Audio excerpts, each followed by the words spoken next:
Hey guys, just a little update on the 250 project that I've got going. I've already got the throttle bodies in and wired up to the throttle.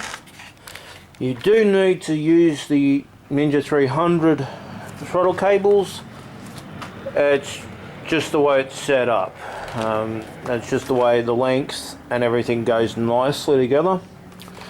Now, I do recommend getting the Ninja 300 boots from the throttle bodies to the engine, as in another forum I've seen, they just don't fit, they're not the right angle, and they're curved differently inside.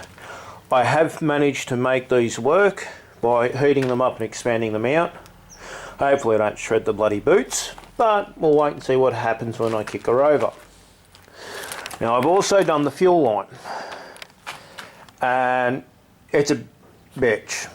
Outright, it's a bitch. The fuel system and the pump have to go all together in a nice little bundle, and yeah, it needs to fit perfectly. Now, as you can see, I've got a rather decent sized fuel pressure regulator with the bar pressure gauge on the front. This is the only place it fit. I've tried everywhere else. This is just where it likes to fit. I've got the fuel return line from the fuel pressure regulator down into the side here to a T-piece, as the ZZR 250 does not have a return line, and I can't get a return line into the tank no matter what I do, unless I modify the tank, and I'm not doing that just yet. I've also unfortunately had a bigger filter. This is the smallest I can actually get from Super Cheap Auto up at near my place, and yeah, I've had to zip tie it on to the side bracket. Now, it does fit underneath the fairing, so I'm happy with it. I'll just need to work out a bracket to put there to keep it stable. I've got the line to the fuel tank and it fits nicely. No restrictions, no crimping, nothing like that. Now, one big thing, I've also used the original clip that goes onto the throttle body for the fuel rail. Otherwise, it's just not going to work, and the cable gets, well, the fuel line gets really crimped. I have used an O-ring clamp to, I don't know if you can see it really, to hold it on, and it seems to work nicely. Now, up under here, as you can see, there is absolutely no bloody room. I've got to fit the fuel pump up under there, and from memory it's 60mm diameter by 15mm or 15 centimeters length. Should fit up under there closer to the throttle bodies, hopefully, and I'll have to build a bracket for it. Here's my T-piece that comes from the throttle bodies to the fuel pressure regulator, and that will sit up against the frame away from the engine once I've got the pump. Now, I've already taken the electrics out, the fuse box out, so I can rewire it. Now, that's because this micro squirt requires multiple fuses and relays. Now, I've got the original Ninja 300 fuse box, and I'm going to wire some of my main harness into it, like the horn, the fan and whatnot, and then run the micro squirt off the original fuse box. That's just because the fuses I bought are the big bastards and not the small bastards, and it should fit nice and squarely in that section there with a little bit of a tweaking. Now, I'm not going to go into the wiring just yet because I don't have the fuses and the relays, but the fuel system is about 75% done. I just need to wait for the fuel pump. And